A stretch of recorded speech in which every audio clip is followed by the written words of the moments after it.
Ranger, the tracker, hunter of the wilds, the avenger against those who would threaten nature. In this video today, we're going to go through building out a ranger. And maybe this is your first character, perhaps you want to respec one of your companions into a ranger. Whatever the case is, we'll go through that here today.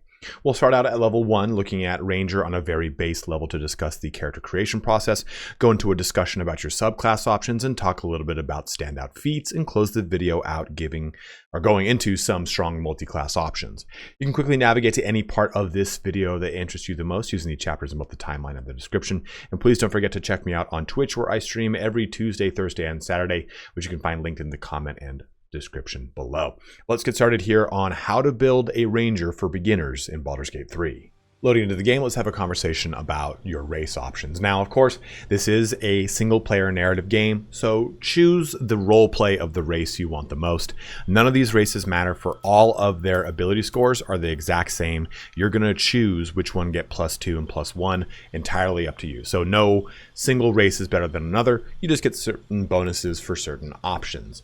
Now, with that in mind, let's talk about some race options that maybe do stand out. And to be totally honest, I think Ranger is unique in that almost none of these really stand out particularly well, because you get access to simple and martial weapons as well as light and medium armor just by being a ranger, and shields as well. So there's nothing that you get proficiency wise from any of these races that particularly matter.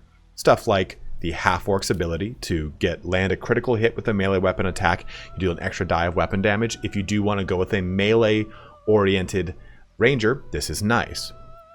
Or if you want to go with a wood elf, which is what I personally did for my ranger, this gives you 5 more movement speed, which I really actually enjoy. It allows me to be a little bit more mobile.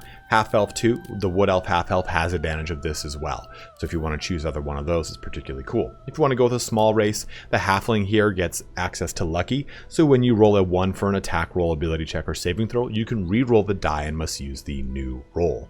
Dwarfs are always a fun option too as well if you want to go with like kind of a small medium race, in that you get more hit points with the gold dwarf. And the Dwegar gets access to the ability to be advantage on saving throws against charmed or paralyzed, and they eventually get minor invisibility and the ability to enlarge themselves so they do more damage in melee. These are all options you can go with. Usually I recommend stuff like the Gith to people, but the Ranger, for the Gith, they're not going to get as much advantage from all their proficiencies, but they still do get access to the fun cantrips that allow them to leap further. So those are fun things to do, as well as astral knowledge here, where you gain proficiency in all skills of a chosen ability. So since charisma is not your primary focus as a Ranger, and if you're maybe playing this as your main character, you can use astral knowledge on your charisma to always have advantage, or to gain proficiency, your proficiency, which is this bonus right here that eventually goes from 2 to 3 to 4 as you progress through the game. So you get this bonus on rolls for all of your charisma skills, which are conversational skills, intimidation, persuasion, deception, and the such. So that's a nice option here if you want to go with something a little more unique. And of course, I do really like the tieflings for their abilities to get fun cantrips as you progress through. If you want to go with the melee one, the Zariel's pretty good because I get the Searing and the Branding Smite. Mephistopheles gets Burning Hands and another smite of their own. So these two are two of the ones that really always stand out to me when it comes to tieflings. And tieflings are so cool as it is anyway. But those are some of your fun race options here for Ranger. As far as the mechanics go for a Ranger, I guess we'll talk about Natural Explorer and Favorite Enemy, because the rest of the stuff happens outside of character creation. And most of it's mainly subclass related. So you have a choice here. It's really Beast Tamer and Urban Tracker, or a Resistance. Personally, I find Beast Tamer to not be amazing. Find Familiar is great, but if you're especially going to go Beastmaster, I would not use Beast Tamer. This is nice because Find Familiar can kind of be used as an ability to scout out, have it absorb hits for you. You can ping things off of it, but for the most part, I would go select something like Urban Tracker. If you don't have anyone in your party that is going to be doing any kind of lock picking or disarming traps, this basically just gives you a proficiency in it. And if you go with a ranger that has a high amount of dexterity, then you just go ahead and key off of this even further. You don't have to put a proficiency into this. It just naturally triggers for you, so you get your proficiency bonus into sleight of hand, plus your dexterity modifier. It's a really nice one to choose. Outside of that though, you have your 3 Wasteland Wanderers, and this is going to give you resistance to a specific damage type. And resistance here, you only take half the amount of damage from a certain damage type. You're going to deal with a ton of fire and poison damage in this game. So if you want to go with one of these, it's definitely not wasted. And I don't think cold is wasted either, but I think I've dealt far more with fire and poison, probably fire being the most prevalent. I think that's kind of like a general rule of RPGs. Fire is always like the most prevalent type of damage.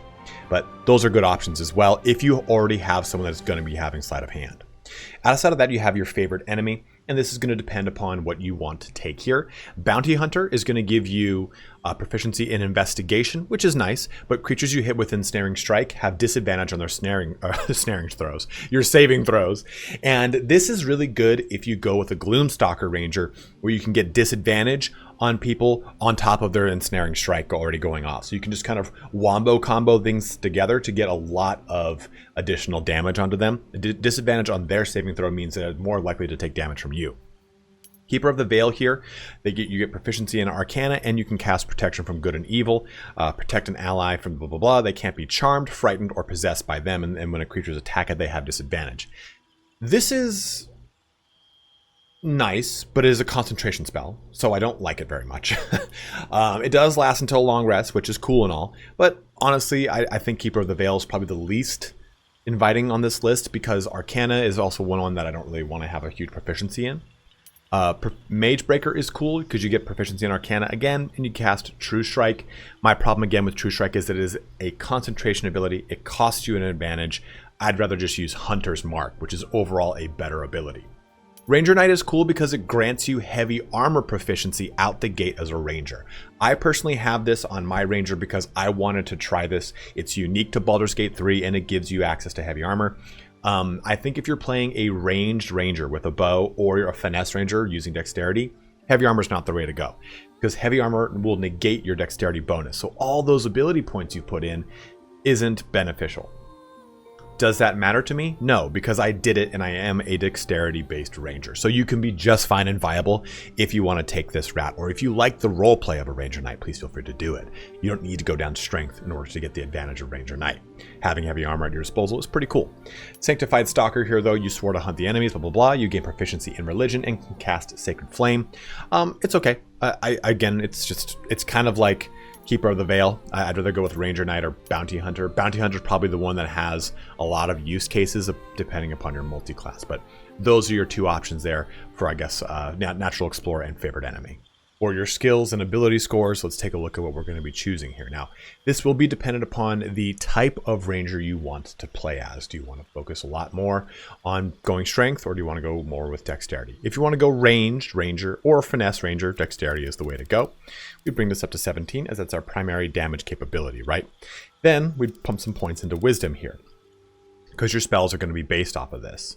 Let's go ahead and just put that there. And we also can put points into charisma if this is our main character. I think just having it at 10 as a main character is a very safe bet. That way we don't get any penalties on our charisma rolls. This should say 0 right now because we have 0 charisma check penalties. So that's a nice way to have. I'd keep 8 and strength and intelligence at 8, and then I'd buff up my constitution. And from here, you can kind of determine for yourself, do you want to focus more on your wisdom, or do you want to focus more on your constitution? I think wisdom's probably the better bet just for your rolls when it comes to your spells. But if you want more health, then just go into constitution if you wish. Now, I would just simply, if I wanted to do this otherwise with strength, I'd bring my strength to 17, and I'd probably bring my dexterity up to 10. Something of the sort where I still get the benefit of using dexterity into my armor class until I have heavy armor active, or just to give me some initiative bonus. But this is going to ensure that you do a lot of great damage with a ranged weapon, and you're going first pretty quickly. Now, as far as your skills go, again, I have sleight of hand on this character because I chose it, and I forgot that Wood Elf also gives you stealth. All of the elves, Wood Elf, High Elf, and Drow also give you perception, which is actually very good, and I should have mentioned that in the race section. I apologize for not doing so. But nature, animal handling, survival, I won't lie to you, they're all just okay. They are not amazing skills, and I wouldn't invest points in them if I really could avoid it. And only from the point that I wanted to choose them from a role-playing standpoint for my character, and I don't want to take the wind out of your sails. Please choose them if you do too. I don't regret choosing them at all in my playthrough, but I did not use those checks as much as I thought I would, is what I will say. So if you expect to have nature and animal handling and survival tripping off all the time, nowhere near as often as insight and perception. I think they're the two most often checks you will make in the game, and they're actually pretty pivotal, especially insight when it comes to conversations, because there'll be points in the game where if you don't have proper insight checks, you might miss things with the romance, with an actual pivotal plot thing, whatever it is. Insight is pretty important. So that is a pretty nice thing to have. Athletics can also be good too. This can help you resist shoves or ensure that your shoves actually go off. With your Ranger subclasses, you have access to 3 pretty interesting ones. Gloomstalker is probably one of the more popular ones, as it is typically seen as the very fun kind of Ranger assassin, and that's kind of the role as you'll be assuming. You get this Dread Ambusher ability. You specialize in taking out foes swiftly and ruthlessly, so you become an alpha striker. You gain +2 bonus to your initiative. On the first turn of combat, your movement speed increases by 10 feet. If you are a wood elf, that means your starting movement speed is 45 feet, and you make an attack that deals an additional 1d8 damage. If you subclass this down into a rogue, you just do a disgusting amount of damage. Superior dark vision, depending on if you are a human or not. You get normal dark vision if you are. You then get Dread Ambusher Hide, which allows you to just use a bonus action to go into hide, which again you would multiclass into a rogue, which now you get sneak attack. There's a lot of really great things you can do with Gloomstalker. Umbral Shroud just turns you invisible, and you start to get spells like Disguise Self. Now, as this progresses, you get level 5 Misty Step, which is a really great movement capability. It's a bonus action, and you basically teleport. It's a really, really nice thing that you can do, because this allows you to hide. Next turn, you can Misty Step, and then just pop someone with a bow and arrow shot, whatever it is, or just jump right up on top of them, whatever you want to do. You'll get Iron Mind, which gives you proficiency in wisdom and intelligence saving throws, which is good. Helps you to prevent from being charmed or paralyzed, anything like that. You'll also gain the ability to fear things, and eventually at level 11, you will get Stalker's Fury. So when you miss with a weapon attack, you can make another one for free. That's the Gloomstalker. Now, the Hunter is really, if you just want to be a dude who's not going to stay hidden or anything, you're just shooting things with a bow and arrow, Hunter is it. Now, you don't need to use a bow and arrow, but it's really about just maximizing your single target damage, and you can be a horde breaker and do multiple targets. But you get Colossus Slayer here as your Hunter's Prey. Once per turn, your weapon attacks deal an extra 1d8 damage if the target is below its hit points max. Giant Killer, if its large or bigger creature attacks you, you can use your reaction to make a melee attack, which is really cool. It basically allows you to kind of constantly have damage going out to a giant. Remember, reactions refresh every round. So a turn is you going, a round is everyone going. And then a Horde Breaker here, target 2 creatures standing close to each other, attacking them in quick succession. So you kind of determine what kind of hunter you want to be, what kind of focus you want to have. Do you want to take things down that are large, like literally the large distinction? Do you want to kill large groups of people? And a Horde Breaker here, you can see that this gives you a melee or a ranged option. You don't have to be a ranged, you don't have to be a ranged hunter if you don't want to be. At level 7, you would get Defensive Tactics, which would give you opportunity attacks have disadvantage against you. You get an advantage on saving throws when you're being frightened, or when an enemy attacks you, they suffer -4 penalty to additional attack rolls against you until the start of the next turn. And then lastly, at level 11, you get Volley, where you fire a cascade of arrows upon a nearby enemy, so it gives you a little bit of a kind of cone attack. Or Whirlwind attack, whirl your body around, striking all nearby foes. So you choose between, do I want a ranged ability, or do I want a melee ability in the moment? You get both. You get access to both of those. So that's the Hunter. Now, my subclass for my Ranger is a Beastmaster. Now, Beastmaster, I think if you've played the 5th edition, you're like, well, what the hell am I going to be a Beastmaster for? I summon a companion. Cool. Beastmaster is very rough to begin with. And I'm not going to lie to you, and I'm just going to be honest, because it's the class I've chosen, and I'm loving it. Beastmaster, you summon up a companion, and that companion can be anything from a bear to a boar to a raven to a wolf or a wolf spider. Now, these companions are great because they can do certain things. Bears basically allow you to taunt. The boar can charge into things and eventually kind of becomes a barbarian. The dire raven, can scratch things' eyes out and blind them, and it can fly. A wolf can lunge at things and knock them prone. It also gives pack tactics. It's a feature that grants advantage to attacks when an ally is close to the target, which is lovely. And wolf spiders get access to web and venomous bite. So those are your kind of stock characters, your stock companions. But every set levels, your companions get better. And once they get better, they become really goddamn good. So at level 5, you get Companions Bond. And that's that first point of the Beastmaster getting a true power spike. Everything in the game at level 5, they get really strong. It's a D&D rule, I suppose. But Companions Bond makes so your proficiency bonus is added to their armor class. That's either 2, 3, or 4, depending upon what level you are. Now they're upgraded, they get upgraded their hit points, and they now get more abilities. So take the Dire Raven, for example. Now it gets the ability to cast Dark Omen, which curses something. Or the boar can enrage itself. Or the wolf spider can now entomb things. You get all these cool abilities, and that's at level 5. At level 7, your companion can now dash and disengage, which is cool, but now they can help. So your companion, if it's a raven like mine usually is, I have it fly to one of my downed companions or one of my companions that's broken up with something or some sort of CC spell, and I can have it use the help bonus action to get it up and fighting again. It's awesome. Level 8, it gets more hit points. Level 11, though, you get Bestial Fury, and that's the final kind of evolution of your companion. And at level 3, 5, and 11, your companions change. They get more physical armor on them, and they look cooler. I don't want to spoil it for you because it's a really sick moment that you'll see, like, oh man, my companion looks so much different now. But at level 11, your companion now gets a bond that deepens between you, and your summoned companion gets an extra attack, which is so huge. And they get even more abilities. So to put into perspective here again, at level 11, a Dire Raven, now whenever it lands after flying, it casts darkness around it, which is sick. Also, it's got a passive feature which prevents it from being blinded, which is awesome. The wolf spider has a bursting brood capability where it sets out more spiders, and it has increased movement speed and resistance to poison if it starts on a web. The bear can summon up another bear. It's just so many things you can do with the companions that is so much better than 5th edition D&D. And I cannot tell you how much I love playing a Beastmaster. I'm going to do a whole video exclusively on it because I like it so much. But the other ability that it's not really mentioned in the game, but if you have Hunter's Mark on something, your companion has a thing called Praise Scent, and it allows them to do an extra 1d6 damage to a target that's marked by a Hunter's Mark. So they also will do a crap ton of damage. When I was like level 5 or 6, my Raven did something like 27 damage, which is just through the roof for a little tiny bird. So those are your subclass options for the Ranger. Did I sell you on Beastmaster enough? I love it. It's one of my favorite things. For your origin, of course, always go with what fits you. Do you want to go custom? I did personally. I think custom is probably what majority of us did. I think the stats said something that's like 96% of characters are custom, but you can go with a specific origin character or, of course, the Dark Urge. The Dark Urge, when I think of the role play of a Ranger, if you know some of the things that have been leaked about what happens with the Dark Urge, it doesn't really fit.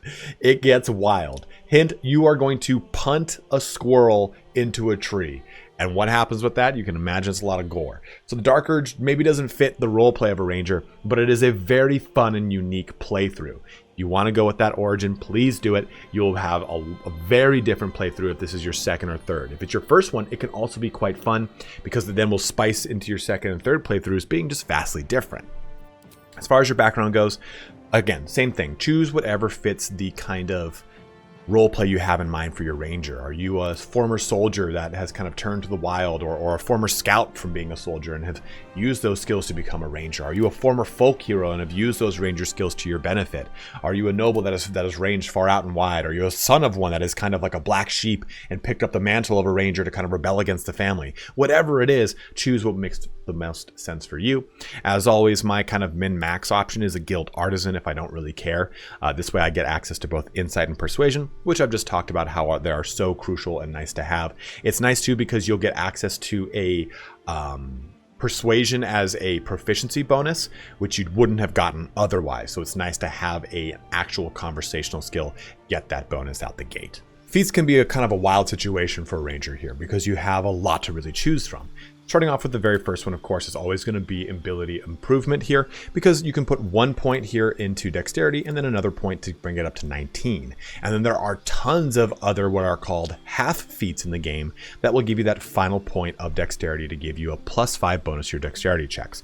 So ranged attacks, any of your sleight of hand checks, if you're trying to do picking of locks or disarming traps, they all get that bonus right there. So if I chose athlete, which is the next ability I want to talk about, I can get that additional point here, and it gives me the ability to get up from being prone a lot faster without wasting as much movement, and allows me to jump a little bit further.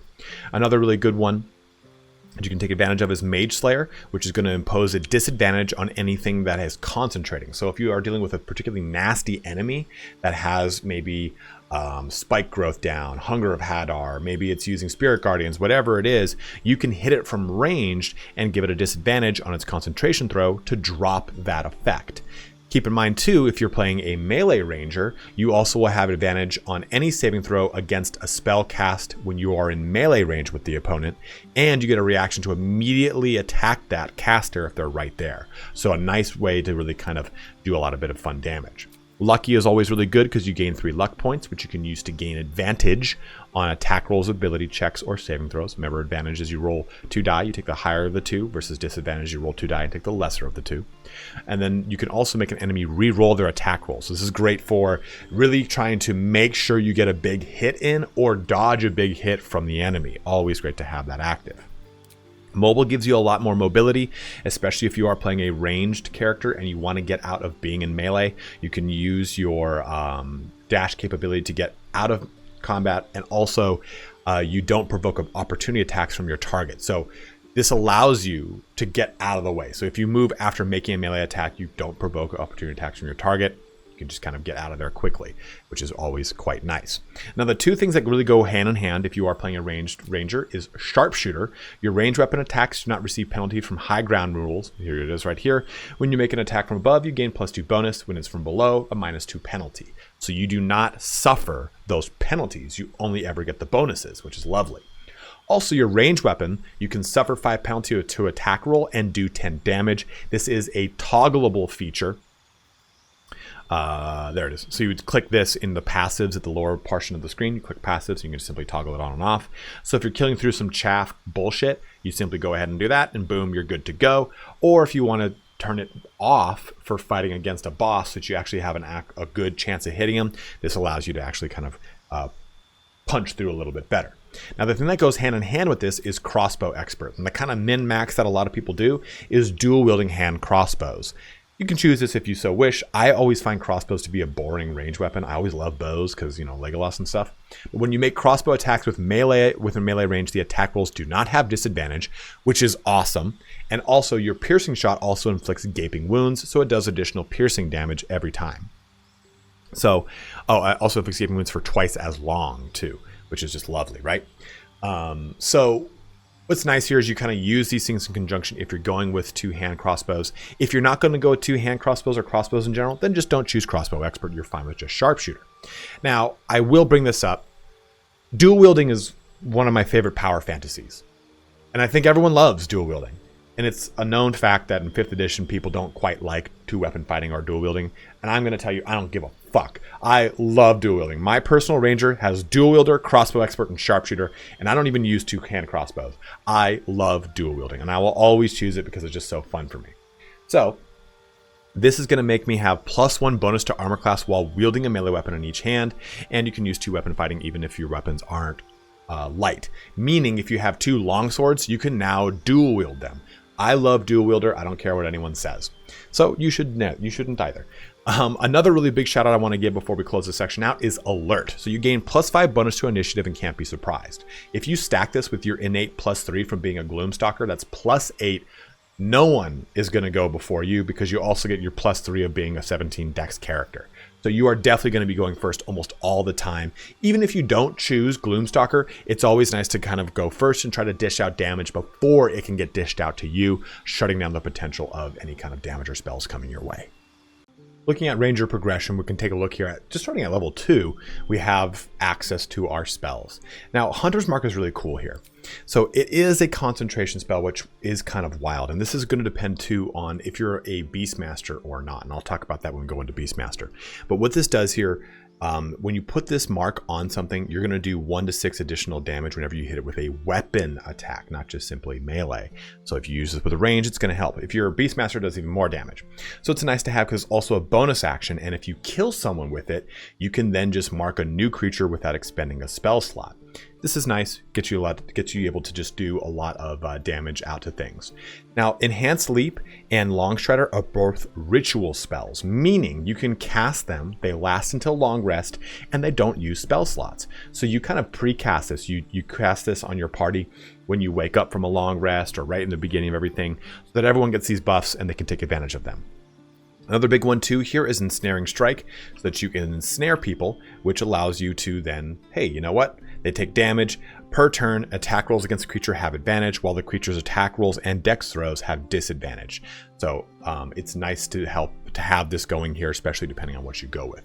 And I don't usually go into all these spells, but since they are so pivotal in the very beginning of a Ranger, I think it's worth talking about because you can kind of get lost in some of the other ones here. Like Speak with Animals is great.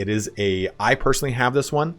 It's a ritual spell. You cast it, lasts until long rest. You don't worry about a spell slot, but you can get this from so many other sources. You don't really need to worry about it at the first portion of being a Ranger. Now, the fighting style is going to depend upon what kind of Ranger you want to be. Archery here, +2 damage to, +2 bonus to ranged weapon attacks.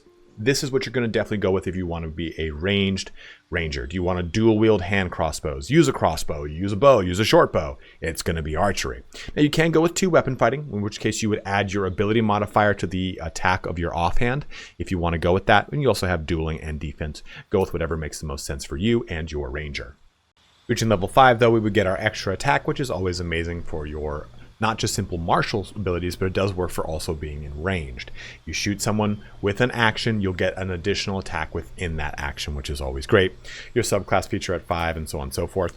I'm just going to go ahead and choose spells. Although I do strongly recommend Spike Growth. It is an amazing ability. Keep in mind it is a concentration ability though. So you cannot have Hunter's Mark and Spike Growth up at the same time. So please keep that in mind. Don't want you to get as frustrated as I have many times over. And this progression point just kind of keeps going. I chose Beastmaster for this character, but you would get an additional favorite enemy here. I'll go with Bounty Hunter, and I'll just go ahead and choose, like, I don't know, Wayside Proficiency. So you get to choose an additional set of those as you level up. And for the most part, it's pretty much just getting spells and different subclass features as you push through and get more and more access to things. Let's go ahead and do that. And again, you get your other subclass features here and more spell slots. Pushing further all the way up to level 9 here is where we're going to stop. But nothing crazy is going to happen. You're going to get your additional feats at level 8. There's nothing that kind of just completely change your character. It depends more on the subclass you've chosen and when those breakpoints kind of hit. For your Beastmaster, it's whenever your companion gets an upgrade that you'll start to see a lot of fun stuff happening. For multi-class options, you have a lot that you can take advantage of. And to be totally honest with you as well, I actually like pure Ranger, especially if I'm going Beastmaster. I'm not going to multi-class. I'm just going to stay as a Ranger because I want that level 11 capability for my Beastmaster. And if you're a Hunter, staying as a Hunter Ranger is also completely viable. But Gloomstalker really takes advantage from jumping into Rogue to just make that class pop off. There are a lot of other options you can go with Ranger, like spicing into Fighter or maybe even Druid if you want to get some casting capability out. A 6/6 Druid Ranger is still quite fun.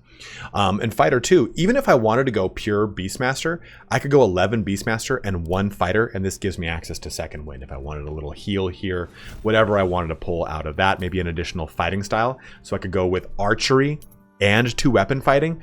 So I would get the 2 weapon fighting from being a Ranger, or Archer from being a Ranger, and then grant it at the 1 level of Fighter, whatever I want to do there. But let's talk about Gloomstalker, because that's the one I'm going to recommend here for a multi-class. It's really fun and really cool and a unique way to play Ranger that is different than kind of sitting in the background and being this like, I'm a Ranger, I will throw my beast at you and stuff like that. So for Gloomstalker, we're going to start with a Rogue, actually. We are not going to start as a Ranger. And our abilities are going to kind of do the same thing that we did with a Ranger here. I don't know why that had that there. And let's go ahead and bring this up to 16. And that's pretty damn good here for our Gloomstalker. And we also are going to want to put our expertise in sleight of hand and in stealth, because that's just kind of the focus of our character. Everything else, choose those as you see fit. But remember, as a rogue, we get access to expertise, which doubles our proficiency bonus. I'm just going to put this in something here. I'll put it in insight. I talked about how great insight is before, right?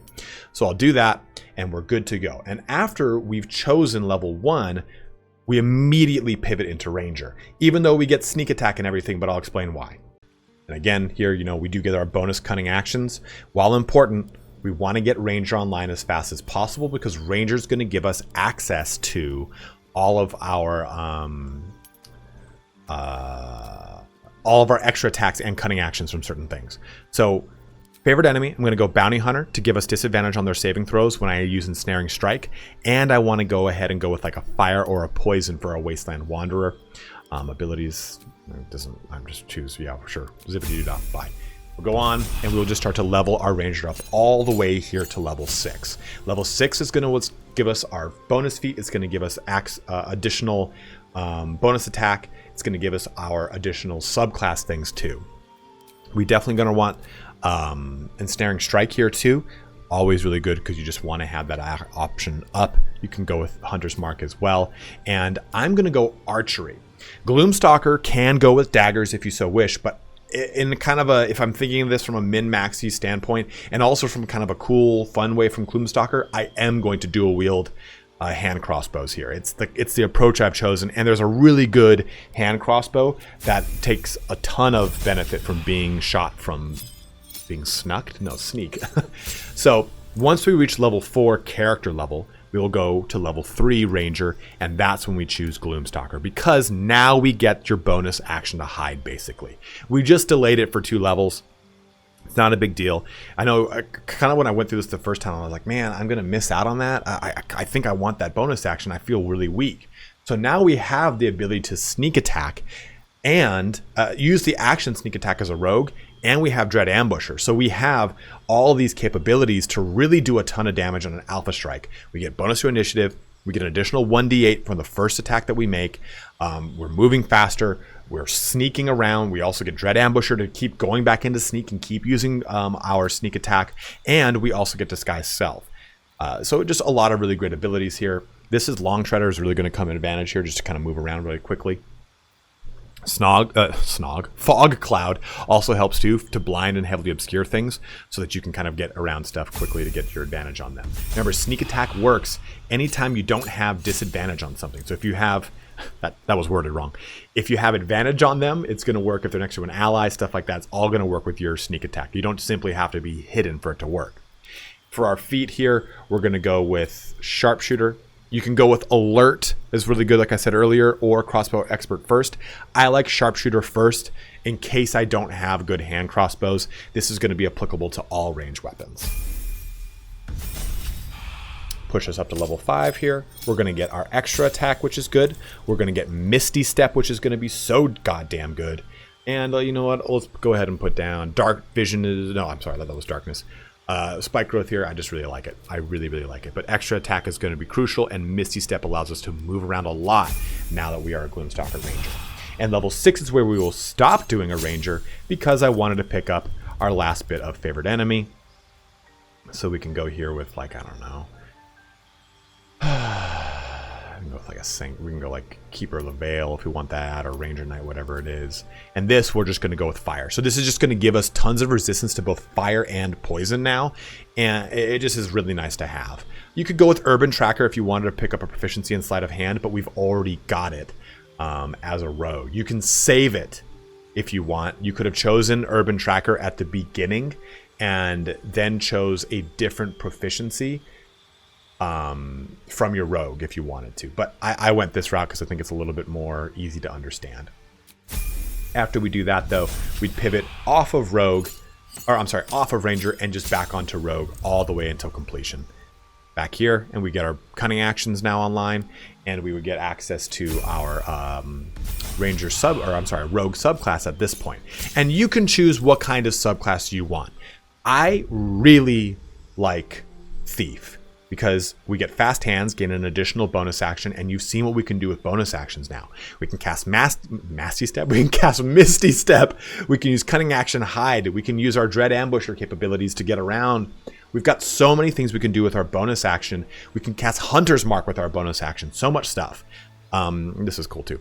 But if you're really good at kind of lining up your shots and doing fun things, you can go into Assassin. You are deadliest against unprepared enemies. In combat, you have advantage on attack rolls against creatures that haven't taken a turn yet, which you're gonna have, right? If you have Alert and your Gloomstalker, you can rip someone up and do a ton of damage to them. Ambush, any successful attack roll against a surprise creature is a critical hit, and Assassin's Alacrity. Quick as an alley cat. In a Rain Dark City, you immediately restore your action and bonus action at the start of combat. So this is just to kind of give you an idea. And what this means here is Assassin's Alacrity. You can jump and get your way into position, and maybe you've started combat, you've surprised everyone, but since you were jumping to get in position, you've used actions and bonus actions. This resets it all back to a blank, and you now have your action and bonus action to do as you see fit. I like Thief to be a little bit more accessible to everyone. I don't have to worry so much about my placement as I do with Assassin. Assassin is definitely about a placement and trying to get myself in the right place, right time before I even start. But I would go Thief and just carry yourself onto nothing but Rogue levels after this. So you'd be 6 Rogue, 6 Ranger, starting with your Rogue at level 1, 6 levels into Ranger, and then the rest into Rogue. And at that, it brings our video here to a close. So hopefully this helped you out in deciding how to best approach a Ranger. And you can tell throughout this video, Ranger I'm extremely passionate about, because I did not think Ranger would be good in Baldur's Gate 3 because it always felt a little lackluster in 5th edition, especially Beastmaster, which is the kind of Ranger that I've always envisioned. But I think coming into Baldur's Gate 3 and playing a Ranger as my main character throughout the campaign, I've had so much fun. I feel like a skill monkey in that I can pick locks and disarm traps, and I'm fine enough in conversation, but I also have a badass companion. I can deal damage in close combat, and I can shoot things from afar. I have so many cool, fun tools at my disposal, which is what I think of when I play a Ranger. And I think that they really knocked it out of the park with getting that feel of a Ranger ticked down with that. That's not even a statement, nailed down with Baldur's Gate 3. So if you have any questions or any recommendations on any kind of fun multi-classes or stuff like that, please let it be known in the comment section below. I'm always there to help people out, and I'm always there to get as much information about the game disseminated out to people as possible. But as always, thank you so much for watching here today. Have a good one, and take care.